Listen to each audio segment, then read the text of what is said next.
ile ambayo inaongelewa hapa.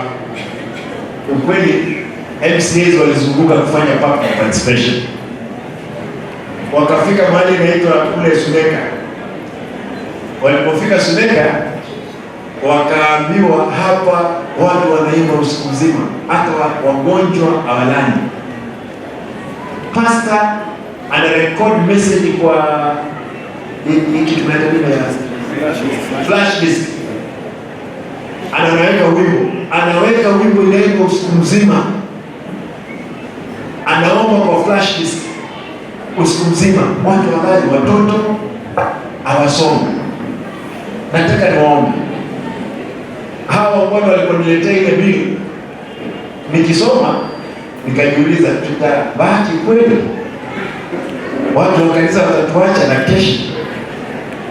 Nikamwambia irudi, ikarudi, nikakataa kuweka kidole. Ingekuwa sheria. Na unajua kanisa lazima litii wote sheria. Ama kuna kanisa ambayo inakataa kutii sheria? Haiwezi. Lakini nikasema hatuwezi hujumu maombi. Kwa hivyo nikairudisha assembly na wameniambia waliitoa. Kwa hivyo ile bili nyingine itakuja, naweka kidole, itakuwa sheria. Lakini mambo ya kesha, ile kulipa, mambo ya wedding imetolewa. Kwa hivyo nashukuru waheshimiwa kwa kazi nzuri. Tusamehe kwa hilo ambalo walifanya mapema. Unajua wanadamu tunakosa na tunarekebisha kama vipi? Hivyo. Naitwa Peter Arati. Mimi ni mwakilishi mwenye ward. Ningependa kushukuru gavana wetu kwa kutuandalia kile kipengele cha kuweka pesa ya kesha.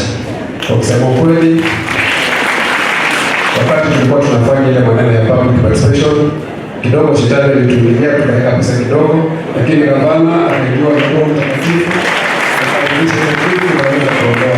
Kwa hivyo tunamshukuru sana. Jambo la pili, ningependa kuomba pia kuombea kaunti ya Kisii. Kuna maneno ya usalama kidogo ambayo ni tatizo, tunawasihi muombee Kisii County ili tuweze kuwa na usalama. Asanteni sana na Mungu. Kuna makosa ilitokea kidogo. Tukaenda huko tukapitisha andikesa mwingine, tena tukarudi, tulitengeneza hayo maneno vizuri, tulitoa hiyo kitu siku ya Jumatano. Kwa hiyo keseni na kupitia kwa ajili kama wewe na wewe. Hiyo kipengele tulitoa kwa hiyo keseni, lakini unaweka sauti kidogo, watoto wasome, wengine walale. Hiyo ndio problem. Kama tunaomba katika Mungu, ile kelele akiwa kukiweka Mkristo anajua anakuja kuomba. Hiyo kelele kule na weka ile kelele kidogo, watoto wasome na sisi wengine tulale, hata wale wana ugonjwa wa sukari na pressure walale tu. Kwa hiyo ni kelele kidogo, basi Mungu yese. Ni maana hii yese. Kwa hiyo mabishop hiyo kitu tulitoa.